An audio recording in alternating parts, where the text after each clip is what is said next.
Salute, Nick family. Welcome to the Queen's Court right here on the Nothing But Knicks channel. I'm your host, Stephanie, aka Queen of Dope Soul Sports Talk, and my weekly spot right here on the Queen's Court where it all started.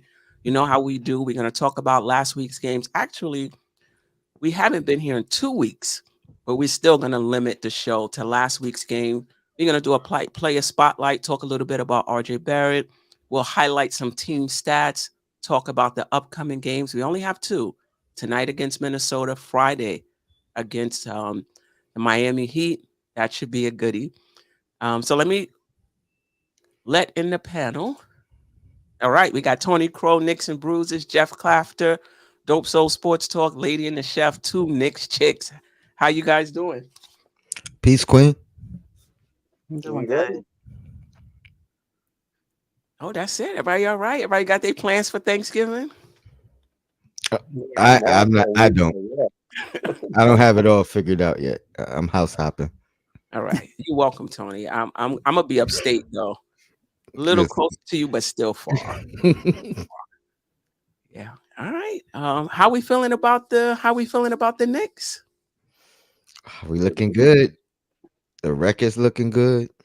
It's still early, but you know what I mean. The chemistry looking good. Mhm. It's a lot to talk about.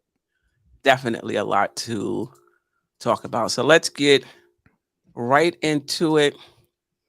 All right. So we haven't been here in 2 weeks. So when we were here 2 weeks ago, the Knicks were 2-4. We had came off a 1-2 week. We were 11th in the standings. We had lost two games, 29th in offense. We were third in defense at that time. It's 2 weeks later. We turned it around. We've won, I believe, six out of our last seven. We're now 8-5, 6-1 over the past 2 weeks. We're sixth in the Eastern Conference, though it is early. We've won three straight.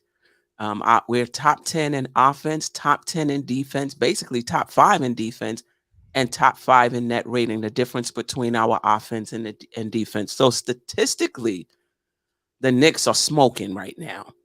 Um, let's just talk about the games that we've played. Um, this is just a little synopsis, and then we'll get back to the panel. We lost to Boston 98-114. Brunson scored 26 points. Josh Hart and Julius Randle led us in rebounding with nine.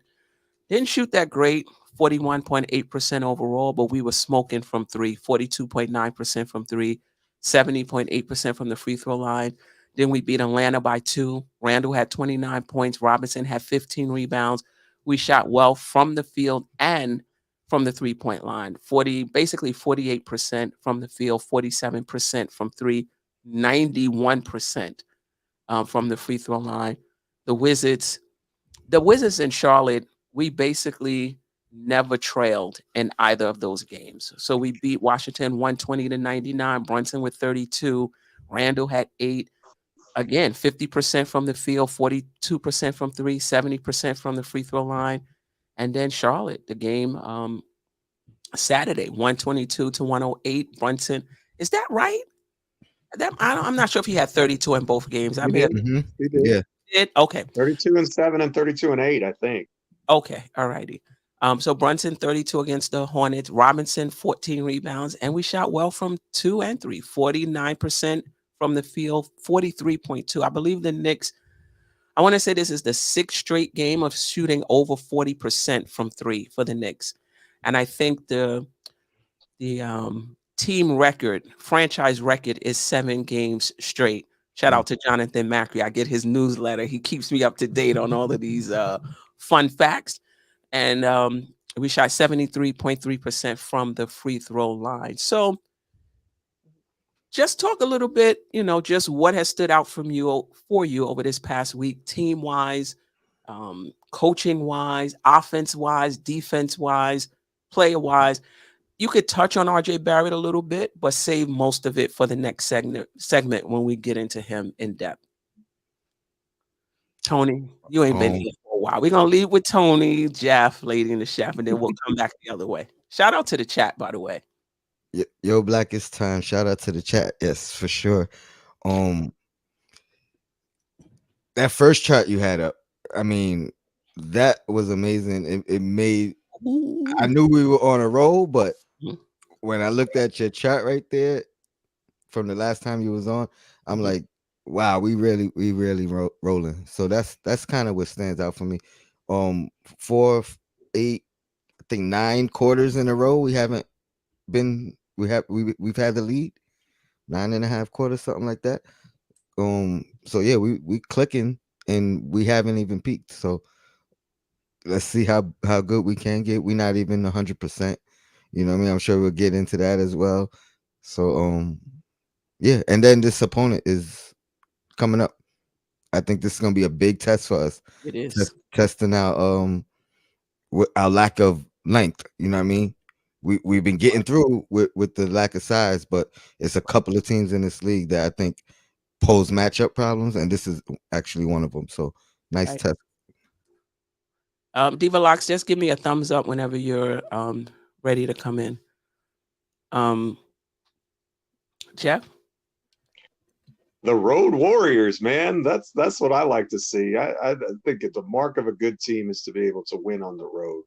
And I know Washington and Charlotte are having tough seasons so far, but it's also the mark of a good team when you take care of business and you don't give those teams a chance to breathe. You step in their necks and you just bury them, and you know you can either make excuses or you can make wins, and we're making wins right now, and I love to see that. Oh, And I kind of agree with Tony. I don't think we've played our best ball yet.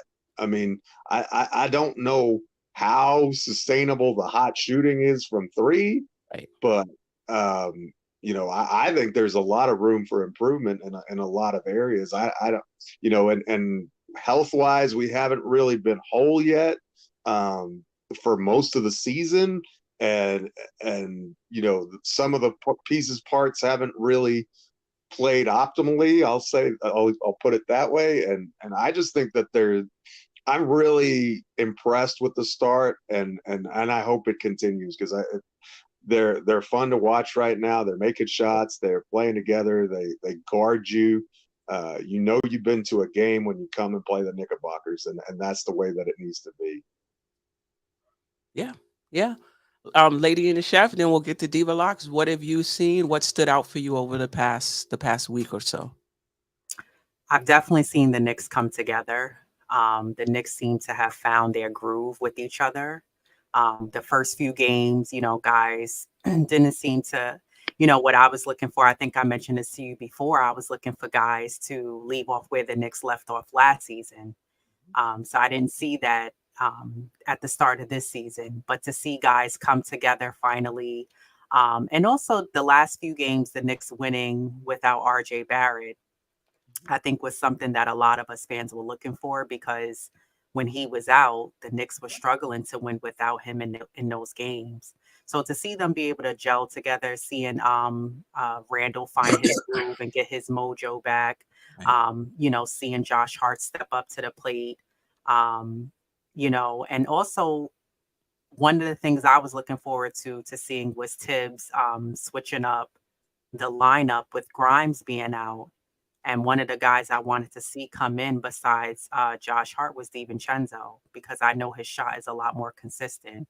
So I like that this is giving Tibbs that time frame to kind of play around with the starting lineup to see who his options that he can go with, and possibly if he has to start a guy in place of Grimes, who he can go with, who can maybe give us some points. And I don't know if Steven, it's just nice to see guys knocking down the shot. Um, I was listening to you today from your podcast the other day, and you were talking about the ball movement means nothing if guys aren't making shots, which is true. A lot of us have been talking about ball movement, besides the continuity, but just seeing guys actually knocking down shots is great. I'm all for shooting the threes if you guys are making them. Right. Just don't settle for them. But I like that I see the Knicks as a whole, as a team. They seem to be gelling together as a team. Guys seem to have better court vision. They're making smarter decisions, smarter passing. Mhm. There's help for Mitchell Robinson on the rebound end. So altogether, I like what I'm seeing. I like the direction that the team is moving in, and I just want them to carry that momentum moving forward. And agreeing, piggybacking off of what Tony said, tonight is a nice test. And these are the games that, just like we have those teams like Washington and Charlotte, that I believe the Knicks should beat those teams. Mhm. Our challenging games are games when we play those elite teams like tonight playing Minnesota.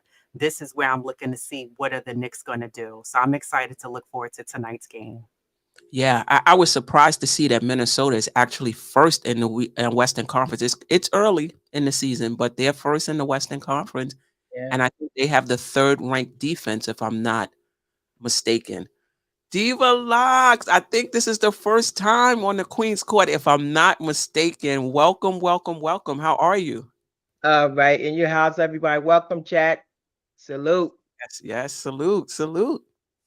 Well, what I've seen so far, what I like, as Lady and Chef, just like they're gelling. Guys know their role and they play it. They're not forcing, shots and the turnovers. They can still, work on that. Free Hmm. throws, definitely is an issue. It's like gonna be our Achilles heel if we don't get that down. But on a positive, I mean, just like Mitch, his growth, like he's just like a beast on the boards, whether it's offensive and defensive. Um, and as she said, RJ in his absence, just guys stepping up and just learning how to win when one man is down. Um, you like it's the next man up, and you have to be able to able to step in and fill that gap. Just overall, just like they're gelling and just coming together. The consistency is there. I know the big word was continuity. They've gotten there. They weren't there in the beginning. And there's still some work. But just overall, just like knowing that, you can compete with the NBA and the elite teams. Just and it's again just overall like as a team, they seem to be on one page. Randall.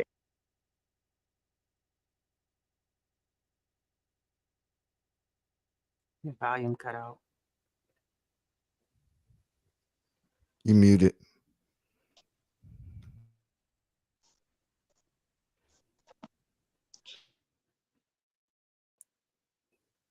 Steph, you muted. Yeah, you muted too, Queen. There you go. Are you? Oh yeah. Are you back? I thought I heard.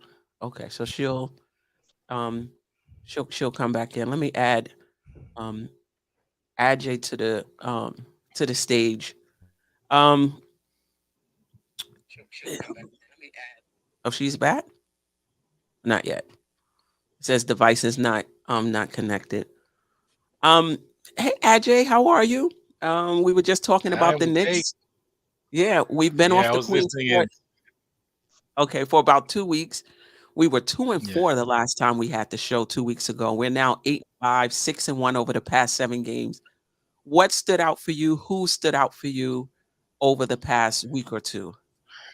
Well, yeah. First of all, so you to you, Queen, the panel, Tony, Jeff, Lady and the Chef, Let me just say, Diva were you Locks, and finished, Diva Locks? Did Can you you have hear me? I'm sorry. yeah? yeah, Were you finished? Did you have something else you No, no, wanted no. to Go add? ahead. Go ahead. I'm finished. Go Sure. ahead. and definitely salute to the chat, like always on fire as usual. Mhm. What stood out for me, and I was listening to you guys. Most of you guys are on point. Lady and the Chef mentioned that how we playing well together. Diva Lux mentioned the free throws, even though we're not shooting them, but I think that's gonna come around, and that's just gonna make us that much better. But what there's a few things that stood out, right? Queen, I know you're gonna have fun with me on that one. I think Tom Tom Thibodeau's been doing a very, very good job with his rotation and the minutes and how the minutes distribution, the players. Like, we had I never thought I'd see Evan Fournier hit the court. Like he had him one day Mhm. during one game just to try stuff out. Like he had DiVincenzo in at the right time. The last game, where he went off. He's been pulling the right strength so far early on the season. So that stood out. Of course, Julius Randle is coming around, so I don't know. Hopefully that whoever was panicking and thinking we're gonna have like another off year. It's on year, off year, on year, off year with Julius Randle. No, it's good. This is Julius Randle. That's gonna be him for the season. Yeah, he's gonna have some bad games. Yeah, he's gonna have some high turnover games, but he's making his way back. Of course, who could another thing, another play that stands out is Jalen Brunson, how consistent he's been, and speaking of consistency, Mitchell Robinson. I mean, Mitch is like he is the anchor. Like every game, he comes to play every game. Except besides the first game of the season where he was in foul trouble with the game, he's been here every game. He shows up to play. Yeah. So And that's in Charlotte, I thought LaMelo Ball got in a few, layups or what have you. But LaMelo Ball, he's killing everybody. So we'll give him Yes. some grace. yeah. But I mean, yeah, like Lenny and Chef mentioned, we're playing together. It's coming together early this season because I said that in the last Queens Court, like one of the things with Tibbs teams is they take like half a season to gel or to get in the groove. Continuity was the remedy for that. So we see that it's not taking them as long to get their act together. So we're playing well. Hopefully it continues. Hopefully we get to see this Knicks team get better and better. Yeah, no doubt about it. Jeff, did you get a chance to go? Yes, ma'am, I did. Oh, okay. Yeah, I mean the Knicks are making the extra pass. And it sounds like I think it's always been a concerted effort for Tibbs because he'll always say the game will tell you what to do. Read the defense. Yeah. If it's two people on you, pass. He's been saying this forever. But Brunson, Randall, Quick, in my opinion, they're just ball dominant and they just feel like I can make this shot. And a lot of times they don't make that extra pass, but you see them making it. You see DiVincenzo cutting. He's actually, when you look at the cut rate, the percentage of your shots that are off of cuts, it's usually, I was looking at it today, all big people. It was only three guards, Gary Payton the second, DiVincenzo, and there was one other person he was tied with guards in terms of cutting into the key. And that leads me to believe as much as we want to get down on Tibbs and the offense, it's really the players. Right? Is really Yeah. the players. Are you reading? Are you reacting? Are you, and we have players sometimes that don't read the defense, that just feels like I could take these three guys. You know what I mean? Yep. And I think lately they've been like, no, it's gonna be easier if I just make this extra pass, cut, get it back. So it seems like I even see quickly passing more than usual, Mhm. right? Tony, you wanted to say something?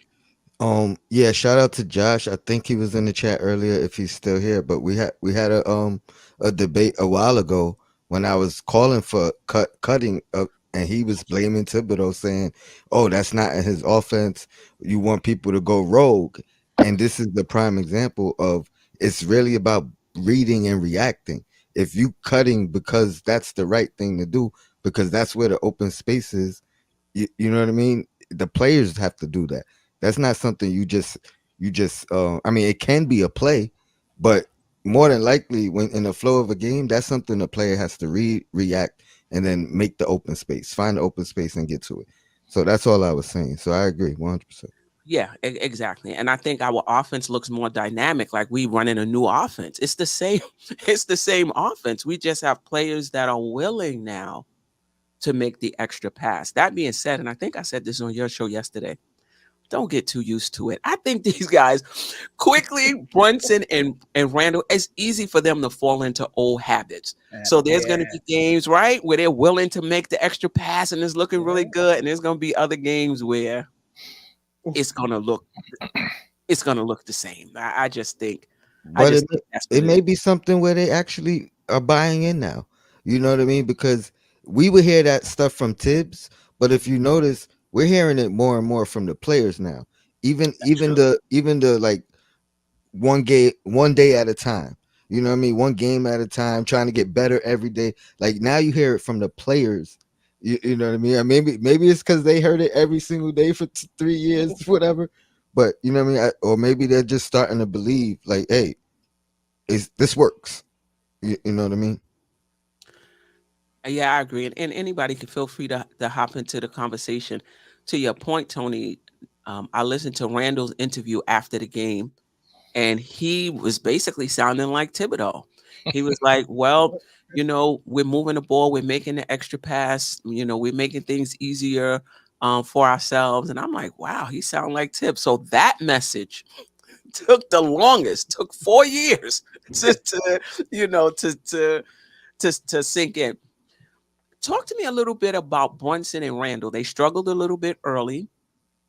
Do you think they're back to at least where we back to playing the way they used to, or do you think they still got a little ways to go? Diva Locks, we'll start with you. Um, I think they're back. Yeah, there was some bumps in the road, I guess, with Randall's injury, and then I guess Brunson was accused of shooting too much and not feeding Randall the ball, but um, I think that they're back because just their court presence and just how he sets Randall up and everything. But yeah, I think they're back. That was just a little hiccup and a little bump. I think they ironed that out, and it should be smooth sailing going forward. Yeah, I agree. Ajay? Well, I mean, they're on their way back Mhm. because it's early. It's early. It's the early part of the season. I mean, we're so right now they're getting close to where they were last year at the end of the season. We're expecting them to be, which is great news for us because that means like as the season moves along, they're gonna get even better. Mhm. So they're back to they're getting very close to where they were last year, but they're gonna probably go even further. They're gonna get better, especially with the new guys. Guys are gonna be more productive. I expect those guys to be more efficient, even more efficient than they were last year, because Yeah. of the support that they're getting, and of course because they're getting in the floor earlier Right. this season. So Right. Lady in the shop, I'm gonna ask you a different version of the question. You can answer that one as well. Brunson is shooting close to 50% from three. I haven't broken it down in terms of his catch and shoot and off the dribble numbers, but I think Josh mentioned on Knicks and Bruises yesterday that off the catch, excuse me, catch and shoot, he's like 47%. I was just watching some clips. He shoots well off the dribble too. He came down, you go under the screen, he just gonna pull up. So he's taken maybe one or two more threes this year than last year. Do you think that 3-point shooting for Brunson is here to stay? Do you think he gets 47%? Like those are sniper numbers. Just your thoughts on Brunson and his 3-point shooting. No, I think Brunson's 3-point shooting is here to stay. I don't think that this is just luck, early game, early season luck. I think this is truly gonna be here to stay. I think Brunson's proved that he can create one-on-one on his own very well. He does a great job shooting on the perimeter very well, which I love that he does.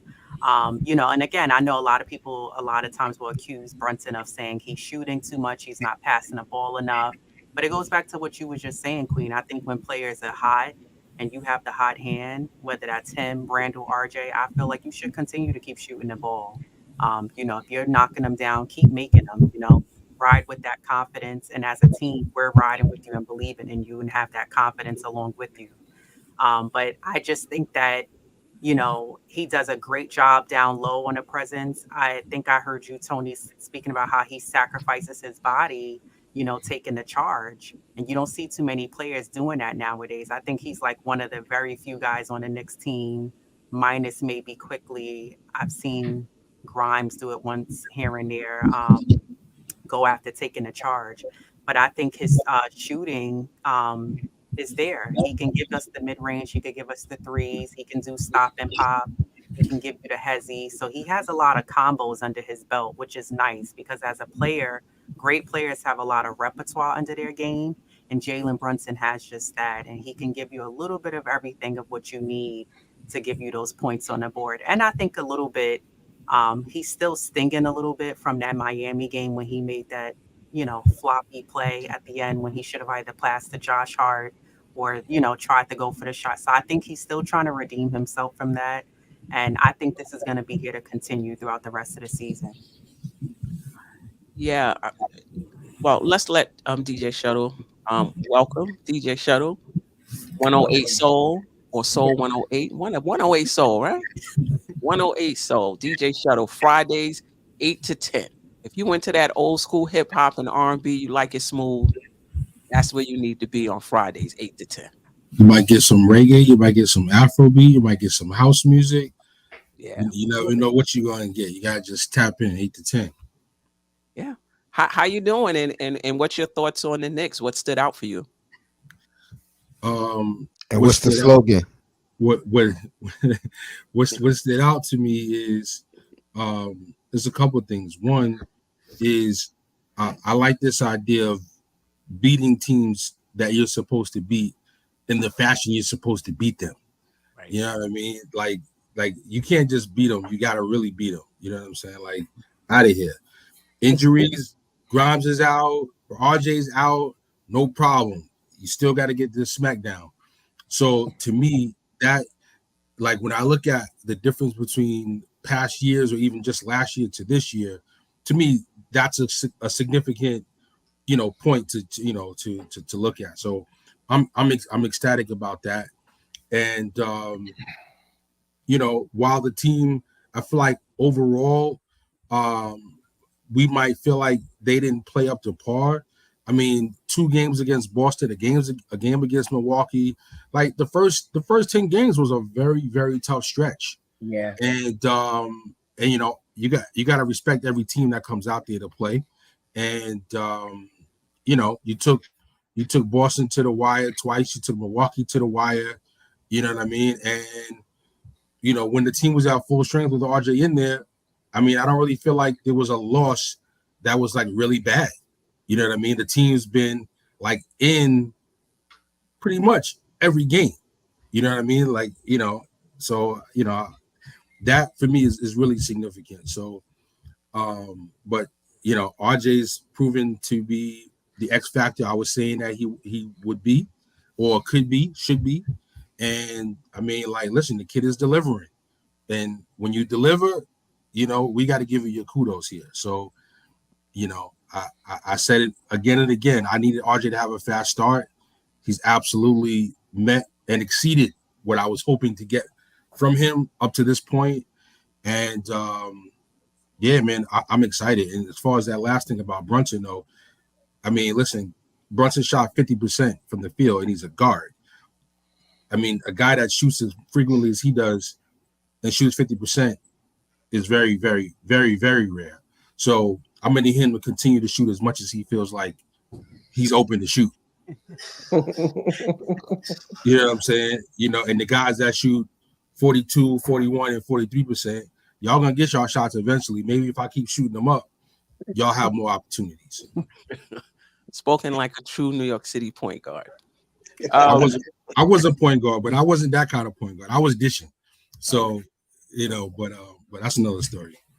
All right. We definitely, the next segment, we're actually going to get into RJ Barrett more in depth. Switching the questions up because we got so many of us, that way we can cover a bit more ground. I want to just touch briefly on Grimes and DiVincenzo. I know we talked about this yesterday on Knicks and Bruises with Tony and Josh. I do want to make a correction though for those who listen to the show. Brunson's pass percentage is his assist percentage isn't that high. There's a difference between assist percentage, pass percentage, and assist percentage. And NBA.com doesn't have those numbers, but when I went to cleaning the glass, and then you compared his assist percentage to others, it was kind of low. I think it was in the 30th percentile, if not less. And his assist to usage was low, but once you went to assist to usage, a lot of those guys was low. Curry and Lillard were below Brunson. So I just wanted to make that correction because I said they were on par, and they're not, depending on which stat you're listening to. That being said, I want to talk about Grimes and DiVincenzo. I know we talked about it on the show yesterday, but give others a chance. Grimes has been out. DiVincenzo has been in. I think the argument yesterday was, listen, this starting lineup is playing well together. We're 10th in offense. We're 4th in defense. If it ain't broke, don't fix it. Leave it the way it is. And the other part of the argument was, but you can get it can be even better. The offense potentially can be even more dynamic with what we've seen from DiVincenzo. So just where do you fall on that argument? Or if you even have another argument, Jeff, will start with you, but we're going to try to keep the responses quick so we can get to RJ Barrett. I really want to get to him. Jeff? One last thing on Brunson. Congratulations on being Eastern Conference Player of the Week, by the way. Wanted to say that's a big deal. That's a big deal. And as far as Grimes and DiVincenzo is concerned, I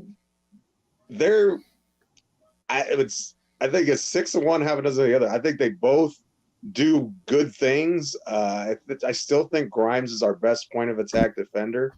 Not to say that DiVincenzo is poor by any stretch of the imagination. I actually think that DiVincenzo unlocks the offense a little bit more in the starting unit in a way that Grimes doesn't. I think he's a better cutter. I think he's got that. He's got that, having played in systems like Milwaukee and Golden State, where he kind of knows how premium offense works, and he kind of has taken those concepts to the Knicks, at least when he's been in the starting lineup. But it's been 2 games or something like that without Grimes, so the sample size is super small. So I don't think we need to kick Quentin to the curb just yet. And really what we've seen and what I think we're going to continue to see is that Grimes, even if he starts, his role is not going to be massive. I think you're going to see 18 to 20 minutes a game from him. I think you're going to see a lot of DiVincenzo for that very reason with the offense. And it's not that, and the thing is, DiVincenzo shoots the ball about as well from deep as Grimes does. So it's not like you're losing anything from that standpoint, which was really one of the great parts about Grimes' game is he's 38, 39% from long distance. So I hope that's succinct enough there. Yeah, definitely. And to your point, before we get to Lady Chef and Ajay and Tony, he's used to playing with high usage guys, playing with the Greek Freak, playing with Steph Curry, and then he knows how to play, off of guys. Lady and the Chef, any thoughts?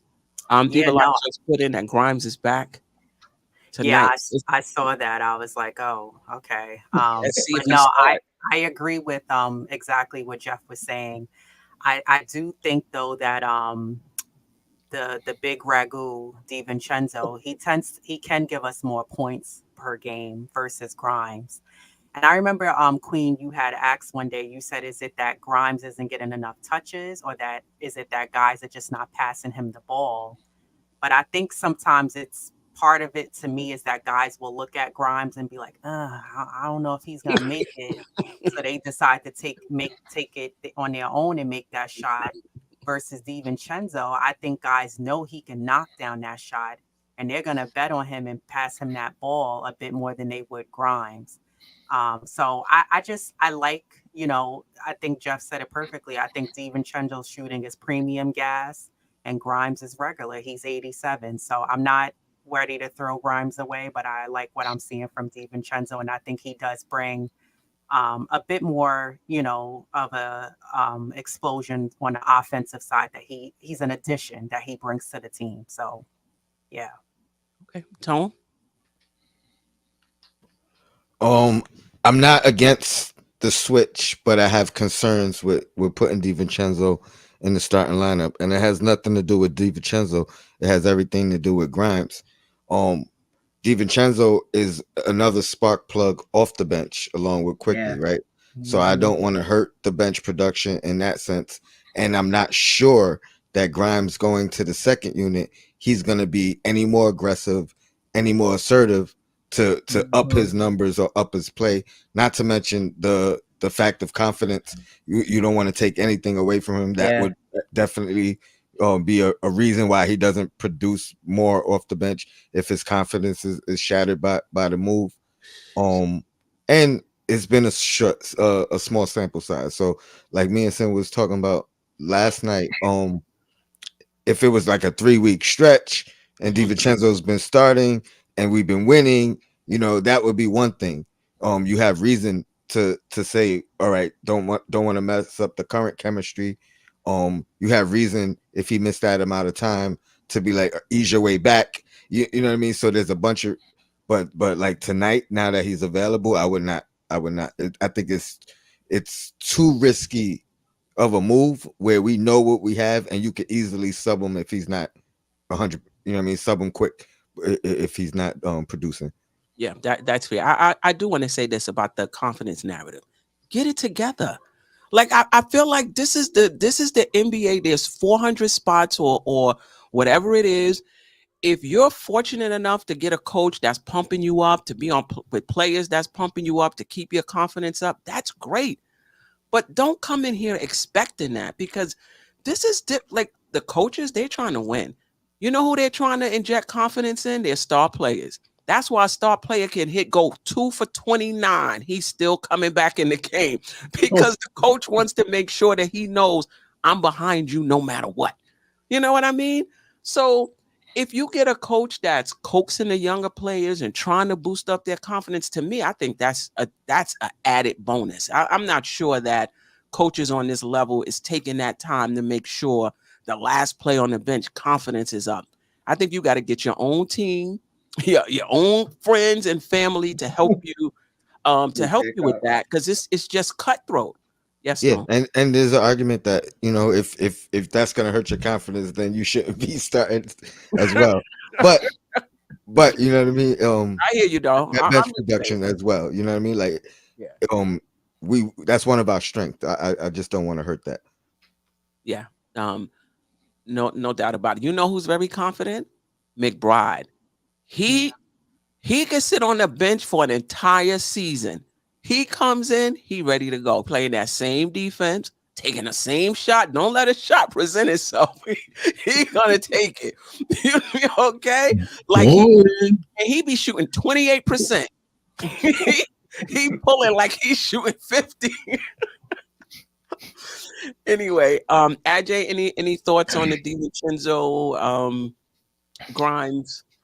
Well, Oh, I this don't is not have. one. Go ahead. Yeah, no, I was gonna say I don't have a problem with DiVincenzo filling in for Grimes, but I wouldn't change anything in the starting lineup. So DiVincenzo had a good game. I know everybody they just remember the last game, but you got to remember RJ Barrett was just coming back from injury. So tonight, like, we're gonna have full force RJ.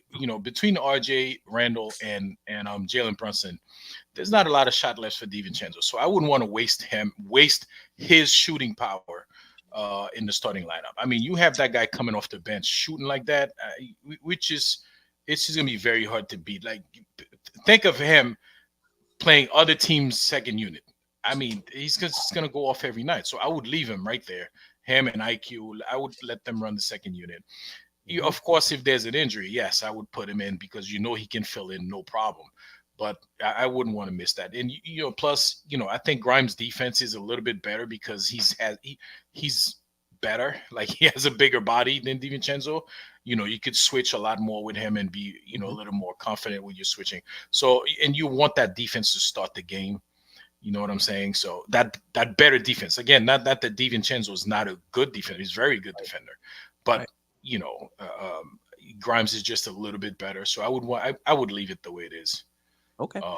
I will point out, I think DiVincenzo is a better off-ball defender, than Grimes, and I'm okay with it staying the same as well, because I think the point about the second unit is super fair, but I do want to point this out.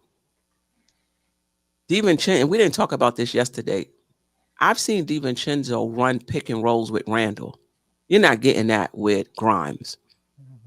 If DiVincenzo running a pick and roll with Randall means now you can take advantage of Brunson's catch and shoot ability, because now he's spacing out on the 3-point line on one side. You got RJ Barrett on another who's shooting out of this world right now.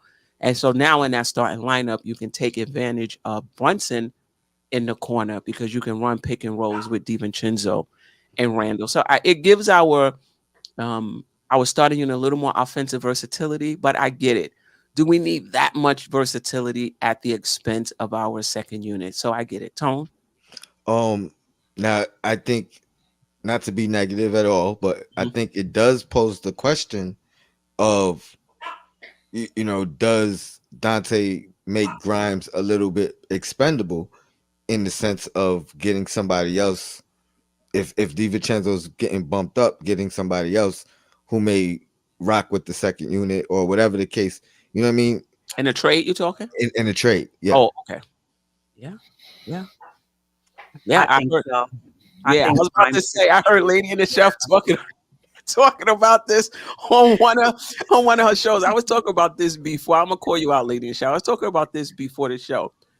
If you watch the two Knicks chicks right here, Lady and the Chef, Diva Locks, Lady and the Chef, she's to the point. She's real too. But unlike me, she's like this. Yeah, I think we should trade Grimes. Like I don't really see what he's doing in that starting unit. I just think we can do better. And Hart, with the chill hustle that he's doing, like so she's saying real smooth, but she like bam, bam, bam, bam. But go ahead, because I know you mentioned this on the channel.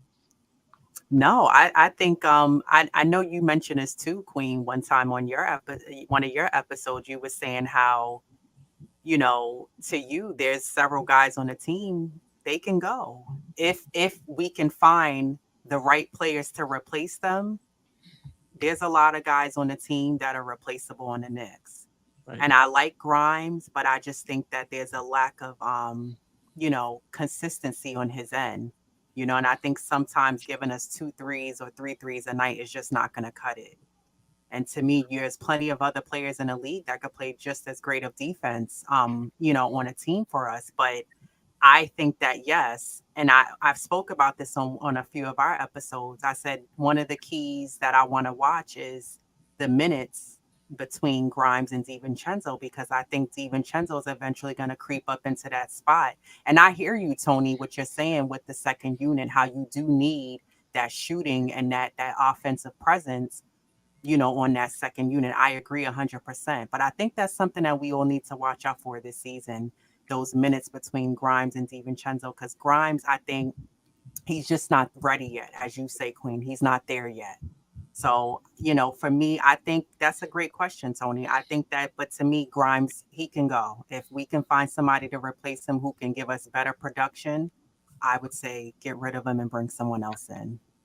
Well, Just because I'm not at that point of rebuilding. I don't mean to cut you off. I'm not at that point of rebuilding. We've come such a long way. And I went on this whole rant on our last episode where true Knicks fans, we're done with waiting and waiting around. We've had enough waiting as Knicks fans. Let's keep the train moving. And at the Knicks front office, I'm not going to get into that, but these are things that they need to address. But I just feel like at this point, if we need to ship a guy out to bring in the right body on the team to gel with the rest of the team, then we need to do that. I was gonna jump in on this makes people more expendable, tip. It's not only Grimes, but it's also Quickly. With Quickly's value going up and it being hard to re-sign him, he may be somebody that ends up being expendable at this expense. But I just got to say, listen, this whole thing about the second unit, like, that's cool, but I want my best five for the most part starting. You know what I'm saying? Oh, I'm going to save some guys on the bench and let them come in.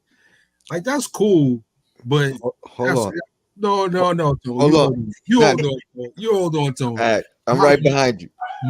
Listen, I'm not saying that you don't want to have a solid bench, but man, like, there is a synergy with what do you call them? The big ragu? Yeah. The mini ragu. Like, there's a synergy that's happening And when Randall is apologizing to you, saying, I'm sorry, you know what that means? He respects Respect. you. Mhm. He respects you. He respects your game, what you bring to the table, that you know what you're doing, and that he's taking his accountability. This is what we've been screaming about. Not me, we as a fan base have been Yeah. screaming to Randall to do. Be accountable, be responsible. And Dante DiVincenzo is bringing that out. Wow. That means to me that they not only have it in the game when we saw it, but they actually are communicating in practice behind the scenes. They worked on that play, they're talking. So when they're on the court, he's like, yo, you know what? That's my fault because we talked about that. We practiced that. You know what I mean? I did it wrong. I'm going to get it right next time. And if any player is getting accountability out of Randall, man, I need that guy to be getting some more minutes. I'm sorry. Like I love Grimes probably more than a lot of people the past You couple of do. years. That's why I'm surprised too. So, but Me listen, too. Me too. but we gotta call it for what it is. The truth is, Grimes, while he clearly shows he has some of the ability, Dante is like just doing it just more instinctively. And I'm not talking about just these 2 games, the whole season.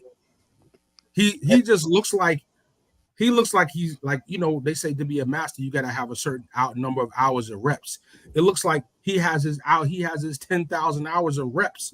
So he, like whoever it was said about he played with the Bucks, he played with Golden State. He's been in these fluid offenses where it's just so much more instinctive. Oh, he goes over there, go over there. It goes over there, come over here. Oh, he has the ball, come set the pick, roll, get to the corner. Like He knows how to play. he knows. Can I rebuttal? He knows how to play. So I'm just going to leave it at that. Mhm. And we want our second unit strong, but I want my starting unit strong as well. Can I reply rather than rebuttal? Because everything you said is spot on. I don't disagree with a word that you said, and I actually agree that he fits better. You know, he's more seasoned, he's more polished. He's you know, we're waiting on Grimes to actually become that. So, but my 2 things. We're talking about Tibbs as well. So now you bring him in that starting unit. We talking about minutes now. You know what I mean? Because I don't have a problem with him getting more minutes, but if he's starting, you know what I mean, he might get 36 minutes, 38 minutes. I'd rather him get that off the bench, and that counts off as bench production. You know what I mean? Like I said, you can pull him you can make that switch at any time. 2 minutes in, 3 minutes in. And the minutes, just because Grimes is starting, don't mean he's playing more minutes. You know what I mean? I hear you, Cole. I don't know. I mean, I'm not mad at it either way because I think he does fit better. He's more ready. He's just, you know what I mean. The big question is, like Sim said, is the offensive improvement in the first unit gonna be so much greater that it makes up for everything that the dependence on the second unit. You know what I mean? I mean, maybe we try it and we see. But I'll say this: I think Quickly and RJ is what's driving that that second unit. So if you're gonna still have Quick, you're gonna still have RJ, you're gonna still have Hart getting the rebounds, pushing it down. You're gonna still have Hartenstein. I don't know how much you're gonna need from Grimes, basically, just to play off of, just to play off of those guys. Anybody else want to comment on this before we move to RJ? I'm sorry, Queen. I just want to just wrap that up by just saying, seeing him out there with the starting unit just makes me feel a little bit more promise. With RJ performing the way he's performing, with Mitch elevating his performance, I'm feeling a little bit less like, yo, we need to bust a move than the way I felt before the season started. You understand what I'm saying? So if Mitch continues where he's at, and if RJ does some of what he's already doing, Dante was like, oh wow, he's like, maybe there's no move to be made. Exactly. Maybe. Maybe. Somebody got to take it all the way up for that, though. I mean, look where RJ's at. Yeah. RJ is if Brunson does his numbers and Randall does his numbers, and RJ is all the way up, which he has been, and you put Dante in the starting lineup, then he's much more valuable than Grimes with Mitch's elevation. I'm just saying, I'm not mad at you. I'm not mad at you at all. Who are we trading and what are we looking to elevate? That would be the question. Right. No doubt. Charles Turner III, DiVincenzo is what the Knicks initially thought Evan Fournier could be. The reason Grimes is starting is because Fournier was playing defense or wasn't playing defense. If Evan Fournier played defense, he would be starting, right? Because you can't play Fournier and Brunson. So part of Grimes starting is some of it is his defense. What he brings. What he brings. A lot of it is what he brings defensively. All right, let's move on to RJ Barrett. Oh boy, let's see. Can we do this in a way? All right. Only 4 people can be on the screen for whatever reason while we show the slide.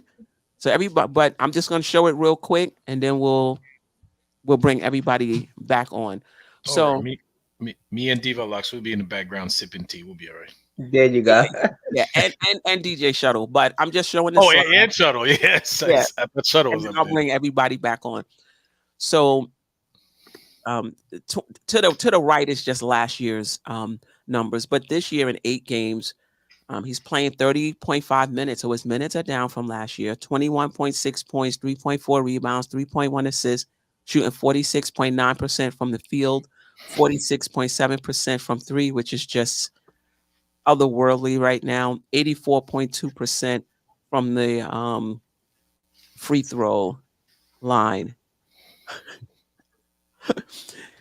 Your thoughts on RJ Barrett? Now we've talked about RJ Barrett on the Just Nicking It Weekly show, and I framed the question: are you buying, selling, or holding? As far as this is the RJ Barrett, do you believe this is going to be the RJ Barrett for the rest of the season? Buying, selling, or holding? I'll get to everybody. Ajay and Jeff, I'll get to y'all last because we've done this already. Diva Locks? I'm buying, because you could see the growth, and to me, he's only gonna, get better, as time goes on and as the more he plays. So I'm buying because I like what I see, and he's made that leap. And that's what I was looking for RJ, and I'm quite sure the fans were too.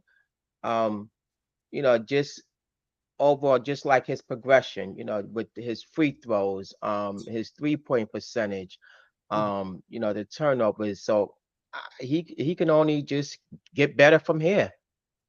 That's my take. All right. I bought 2. I bought 2. DJ Shuttle? I'm buying. I mean, obviously I don't expect the numbers to stay this high, but I'm buying. And it's mainly because he's more efficient with his layups. He's blowing less layups. He's shooting better at the free throw line, and he just overall just looks like he's more confident out there.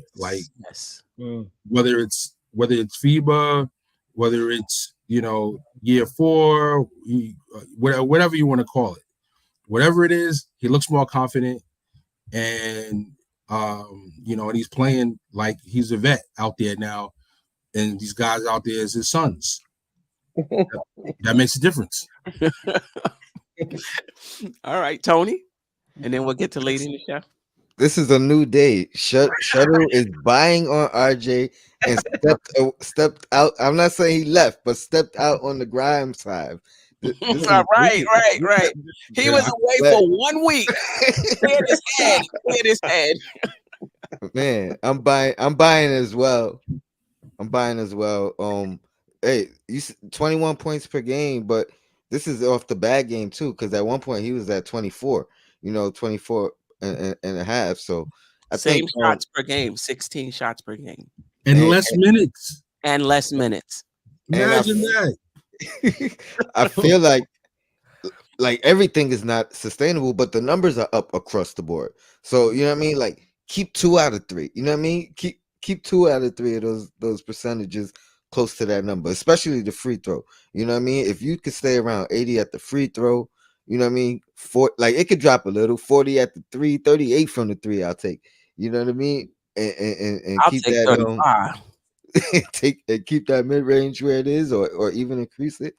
Man, I feel like this is what we've been waiting for. This is the first time we've seen it this early. You know what I mean? And traditionally he gets better over the time. You know what I mean? And I'm hoping, because my only concern was the FIBA and coming into the season, minor tweaks or injuries. We're seeing that right now, but I'm hoping we get that out the way early. You know what I mean? And it's minor, a little sprain, whatever minor things early, get that out the way and hit the ground running.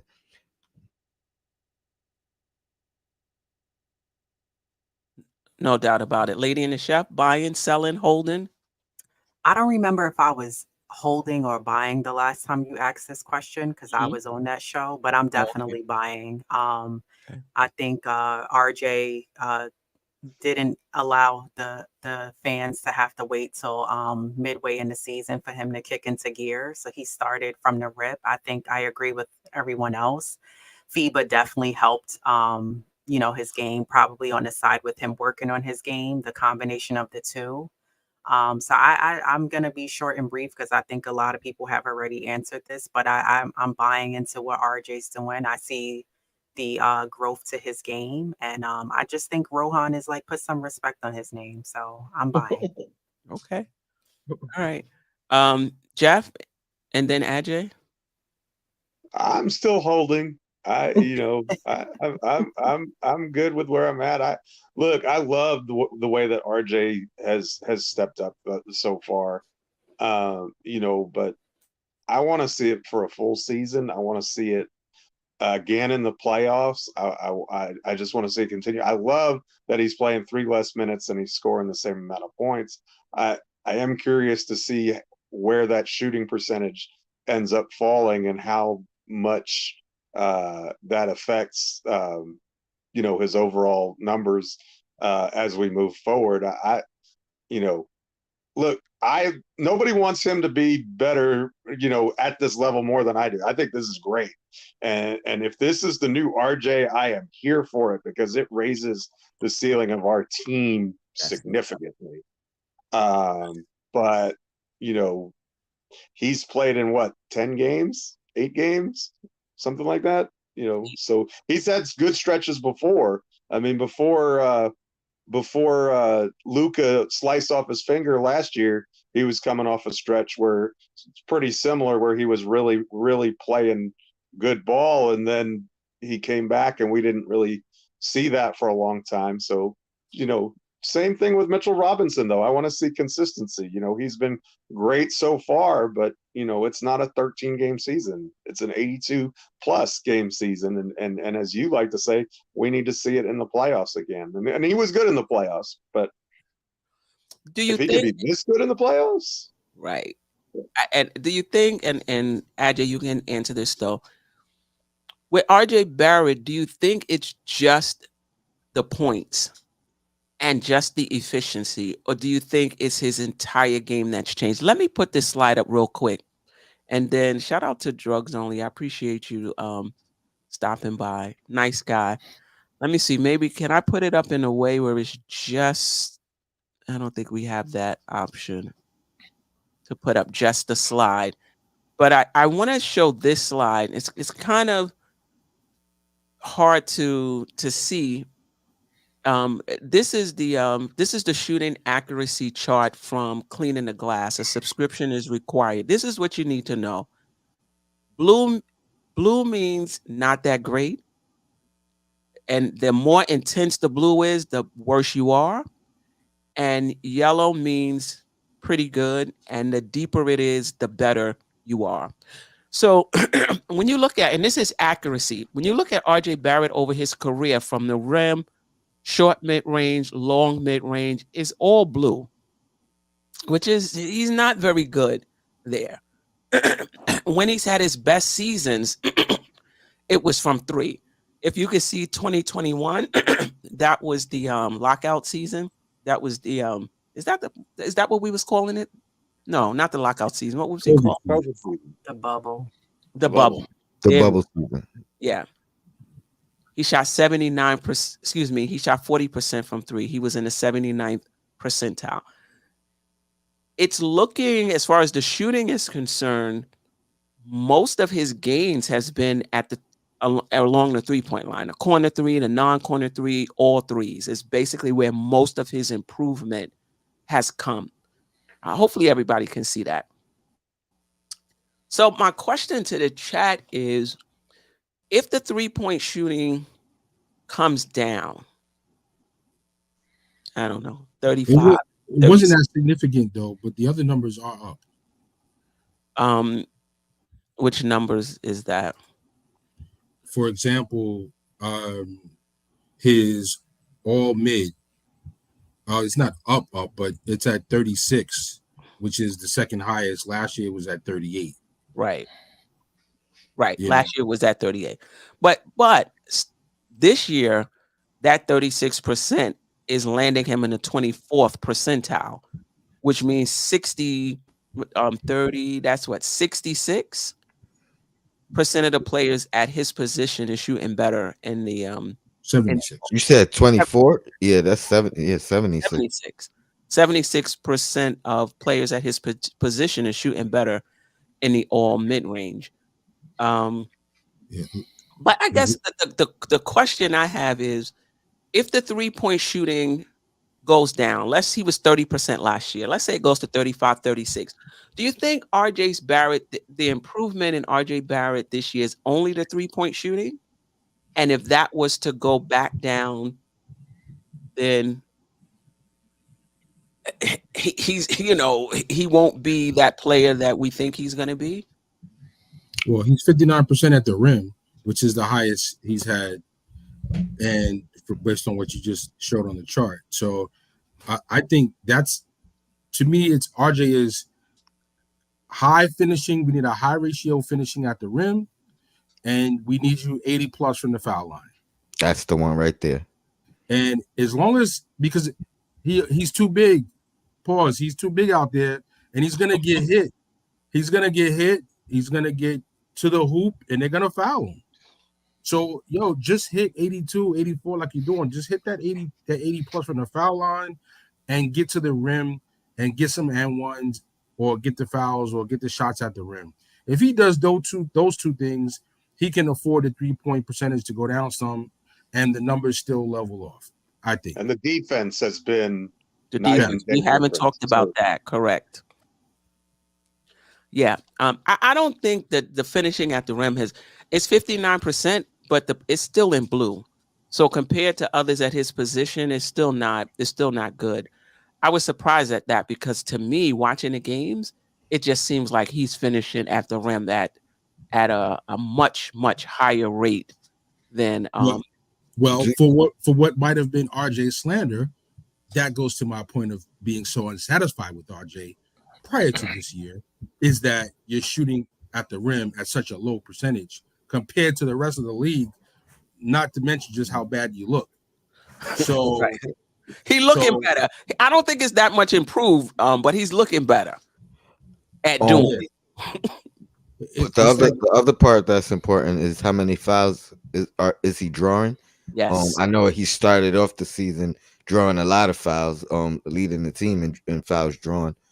I think it tapered off a little bit, but he's 4.8 this year. It's down a little bit from last season. But if he could get that back up, you know what I mean? I think that'll be part of the free throw shooting attempts. You know what I mean? Get those attempts up, get the percentage up. He'll be all right. Yeah, I like, to me, it's not even about the stats. Like, his 3-point shooting comes down. I just see a different RJ Barrett. It's like he knows how to play. Like we was talking about DiVincenzo. It's like he knows how to play now. Like he knows He's seeing people on those drives. He's not, there isn't tunnel vision. He's not stopping the offense to back it up to the free throw line. He's playing within the flow of the game. He's creating shots on the ball. He's creating shots, he can play off the ball. So to me, my friend's dog is here. My dog now, they want to act like they don't get along. Anyway, so even if his 3-point shooting comes down, I still feel this is a different RJ Barrett. But I'm welcome to. It's a different team. It's a different team, Steph. Even Randall is passing the ball better for the most part, and not feeling the need to bring the ball up all the time and drag it out. So I think collectively, since the hard trade last year and just the infusion of moving the ball around, this year's just been a continuing growth of that style of play. Right. Ajay, any thoughts on RJ Barrett, and what are you seeing from him, and any concern about his 3-point? Well, we know it's going to come down. But with that Right, we know, but change, no, like you said, like his 3-point percentage is going to come down, but he's doing a lot of other things better. And I think Shuttle just mentioned it's a different team. It has to do with that, but it also has to do with RJ's developing. This is year 4. Like, we've seen him play better in FIBA, and we see that continue. Actually, he's been playing well since the playoffs. I mean, he had a couple of stinky games, but otherwise he played well in playoffs. So we just want to see that consistency, that effort, the fact that he could read the game better. He shows a little like he shows that he understands the game more. Like, he's not challenging like 3-4 guys at the rim anymore. Like, he once he stopped doing these things, of course he's shooting free throws a lot better. And the style he plays, like the bully ball, like driving, he's gonna get fouled a lot. So that's gonna make him a better scorer too. He's gonna run up the numbers because he's gonna be shooting free throws, a lot of free throws. Well, listen, it's gonna go down, but we watching him developing. So even if the 3-point percentage goes down, I think, Queen, panel, he's shooting that mid-range a little more often. yes. That little mid-range he's getting, because the past couple of seasons, RJ Barrett is either goes to the rim or shoot a 3-pointer. Now he's stopping at the top of the key and he's shooting it, and it's swishing right through. So he's, it's development. I expect him to have a better season, even if his 3-point shooting percentage goes down. Yeah. So, and anybody else want to comment? No. Okay. Yeah, I agree. I just think this is a different RJ Barrett. I never really saw RJ Barrett, even when I envisioned him. I never envisioned him as a efficient shooter. I envisioned him as a,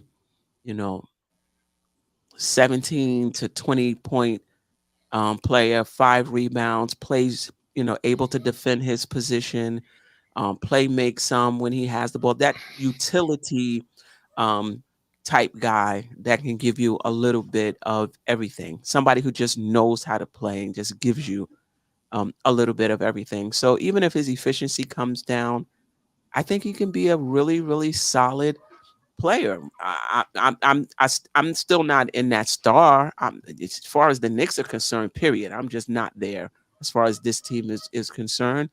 But I think even if his 3-point shooting comes down, he's going to be a really, really good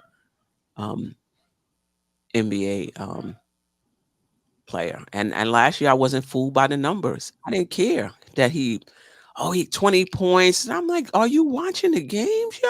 I mean, I don't care if he's scoring 20 points. If you're watching the game, no, there's no way you can be impressed with that with that 20 points. But yeah, I like the way he's playing. Let's get into, because we got like a few more minutes. Let's get into we won't do this. We'll save that for next year. Excuse me, next week. This week, tonight, we're playing Minnesota. They're 9-3. They've won their last game. They're first in the Western Conference. We haven't played them this year. They're 14th in offensive rating, third in defensive rating, sixth in net rating. We're 8-5. We've won our last three. We're sixth in the Eastern Conference. We're 10th in offensive rating, fifth in defensive rating, fourth in net rating. And then Friday we play Miami. I believe that's part of the in-season tournament game. It is. They're 8-5. They're playing really well with scraps. I mean, they playing with scraps. They're 8-5. They lost their last game. They're fourth in the Eastern Conference. Offensive rating 20, defensive rating 9th, net rating 18th. Right. Bring everybody back. Thoughts on Minnesota tonight and Miami Friday? Diva Locks will start with you. And just, listen, we're 6-1, but we got to keep it real, right? We beat Charlotte twice. We beat Washington. Atlanta, we pulled it out by just 2 points. Um, so these two games is going to be a little bit of a test for us. I believe. I'm pretty sure, actually. So Diva Locks, just your thoughts on tonight's game and Friday's game, and what the Knicks. What are you looking for from the Knicks? Well, definitely for tonight. They got some guys that can, you know, top scores. You got Anthony Edwards. Just his percentage and what he brings to the table. Guard the perimeter. Mitch, I'm definitely, looking for him. It's going to be a battle with Gobert, you know, It's true. but Mitch is, he's leading, so that's not so much as a worry. Um, just again, watch it, your turnovers, and if we could get to the free throw line and make them, they're free. Um, um, just overall, just again, watch the perimeter. Just rebound. Yeah, That's yeah. on Friday's game. Well, Miami, they did lose one, and they played tonight, so they're gonna look to get back in the win column. Um, you know that is gonna be that should be a redeemer game for Brunson, as like Lady and Chef said. You know, like in Miami, they lost a lot of key guys, but they didn't really lose that much of a step. They're 8-5, and they're gonna lock in and get in sync. So I guess for me the Knicks, they definitely have to don't sleep on Miami. They're a team that they once they come together. So this is a game that I feel you should take, because when they get together and really get locked in, and it's gonna be a battle for them. No doubt. What's your prediction this week? We have two games. Um, well, my prediction for those road games was like 3-2. Because we took Charlotte and the Wizards. This game is gonna tonight's game to me is gonna be, I think, more of a challenge and a battle for them. But that I think we could take them. I think the Knicks could take them. So we 2-0 this week. What was that? We 2-0 this week. Yeah, Okay. yeah. All So right. no, I think they could definitely take Miami too. So All right. I don't up the ante for the Knicks. Okay. DJ Shuttle. I think I'm looking at a 2-0 week as well. I think the Heat, I mean, obviously it's not the Jeff Van Gundy Knicks Heat rivalry, but I think last year's playoff game does make Miami Knicks more than just a regular season game. And I feel like, the Knicks got a chip on their shoulders against Miami, and they're coming to let them know what time it is. And I think Minnesota, even though they're one in the West, I don't look at them and say, oh, this is a team that we're not supposed to beat. I look at Minnesota and I say, you know what, we match up pretty well, top to bottom against them. And their weakness, I mean, I like Conley, but I feel like Conley was playing when I was in high school. This guy's been around forever. So and they don't really have much quality backup. So I feel like at guard we should be able to kill them with our depth, and I think we can let Minnesota get the business too. All right, Jeff, then Lady and the Chef, then Tony, then Ajay. I think what concerns me about this one is it's our third game in 4 nights and the last game of a road trip. And so, to me, it's be very interesting to see if we power through like we did in the last 2 games, or if we have a clunker like we did against New Orleans. So Anthony Edwards is problematic on both ends of the floor, and with Gobert in the middle, that takes away a lot of the stuff that we like to do in the paint, and so I could definitely see tonight's game being a struggle. I think we'll go 1-1 for the week, but if they win tonight's game, I'll be super impressed, and to me that puts the league on notice because I think this is their like 6th game in 8 days at third and 4 nights, and if you come in and you take care of business tonight, that speaks volumes to me. Jeff, nobody's looking at Minnesota taking them serious yet. I don't think it's taking note to the rest of the league. Okay. So 12 games in, it's the Timberwolves. They got to do a lot more. I don't know. I watched them play New Orleans, and New Orleans was, they didn't have Zion, but they was giving Minnesota everything they had. Edwards fouled out. They went to Cat. He did a 1-footer off the glass. They won the game. I don't know, DJ Shutter. I think you might be downplaying them a little bit, but we'll see. Tony, I think it's our toughest test as of yet, other than maybe Boston and Milwaukee. You know what I mean, with their size and length. But I think we match up across the board well. So I'm gonna go with the victory. I am not predicting a win or loss against the Heat because I'm sticking with Tibbs and one game at a time. But but I agree with Shuttle about the importance of this game. I mean, it's important to me personally because my daughter is out here trolling me. She a Heat fan, so it's gonna be a family affair. So I'm looking forward to Friday's game. I predict it after this one though. No dinner for her on game night. Okay. Lady and the Chef, then Ajay.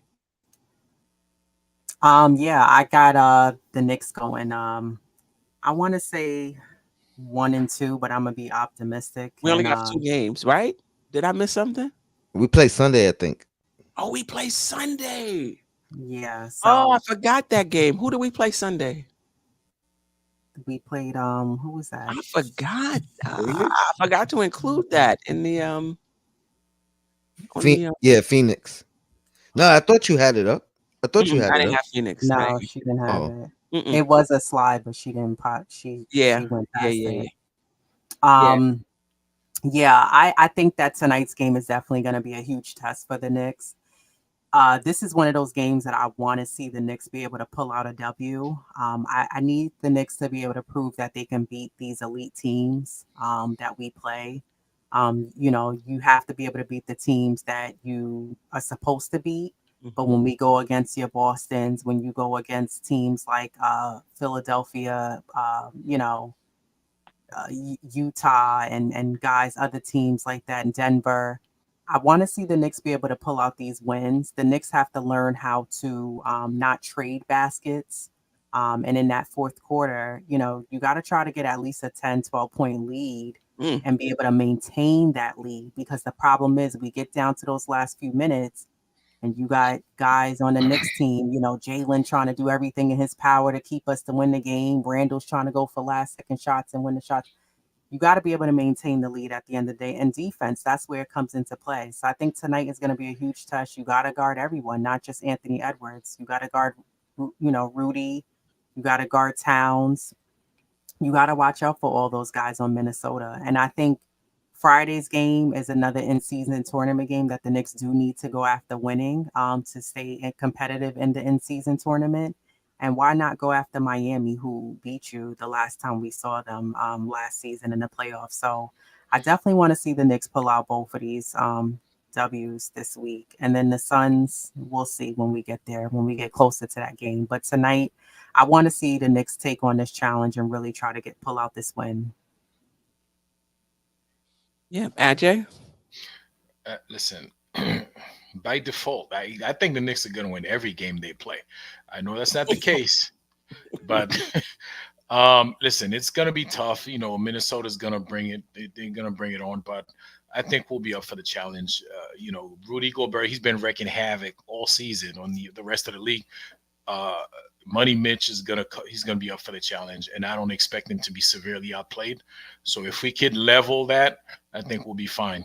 You know, Anthony Edwards, there's not much you can do about him. He's gonna get his, but you know, we have a very well balanced team, and we should be able to pull that one off. So we're gonna pull that one off. And Miami, I'll be at that game, so we better win the Miami game. So yeah, Nice. and you know how I feel about the Heat too. So. Yeah. Listen, man. We bet. Yeah. So the next two games, we win the next two games. I don't know about Phoenix. So, but We're gonna be at home though. And Phoenix, somebody pointed out in the chat, Phoenix lost to San Antonio twice. Some teams just have your number though. Some teams Kevin just have your Durant always has our number. We almost Exactly. we ever beaten KD? I'm not sure. I don't think we have. I'm If more, it I'm is, we more did it worried once. about Booker. Booker's back, right? You're more worried Yeah. about Booker than Caden. Wow. Okay. No. yes, Queen, yes. No, KD Booker is good too. Yeah. and he's not 100 years old. Did you see the performance KD put on the other night? Did you see that stat line? Yeah, I think he probably can't do it 2 nights in a row because he's 100. You know? Okay. Okay. All right. It's not consecutive games. We don't play until Yeah. Sunday. Listen, he's gonna be sore for the next 2 weeks trying to recoup from that. So I ain't worried He's about only it. averaging. He's only averaging 31 and a half points a game. Right. Averaging. Wow. Okay. I wasn't aware of that. For those that don't know, Katie's a baller. Katie's a baller. I'm just, whatever. I just hate that he didn't like the Knicks. He thought it wasn't cool. Oh. Plus, I always try to say, he be holding on to stuff, but that happened like 16 years ago. He's still holding on. I'm gonna just keep saying negative stuff about him. Hopefully, he get wind and comment in the chat one day. All right, I do want to just let everybody know the channel has been demonetized. I'm sure Sim has talked about it multiple times, so we can't accept super chats. There's no revenue from YouTube from views and things of that sort. So those who wanted to make a donation, Cash App, nothing but Knicks. For those who wanted to send a super chat or what have you, and you weren't able to do that, I do want to give a shout out to the MBK family of shows, pregame, postgame, the shoot around with Sim, the NBA wrap up with Ron of Still Knicks fans, the controversy with Josh, aka Uncle Fulio, the Losers Lounge with Tony right here, one and only of Knicks and Bruises, live shows and videos when he gets an opportunity by international diva Andy, Queen's Court, of course, with yours truly, myself of Dope Soul Sports Talk, special programming and events by Sim.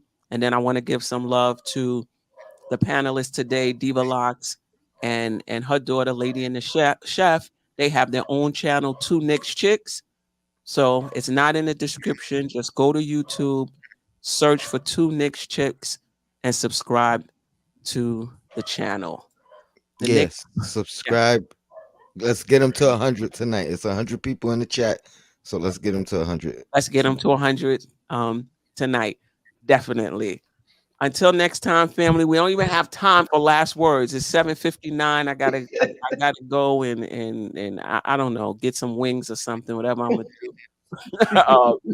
tonight. But I appreciate you, Tony, Lady and the Chef, Ajay, Diva Locks, DJ Shuttle, Jeff. Until next time, fam. Peace. Peace.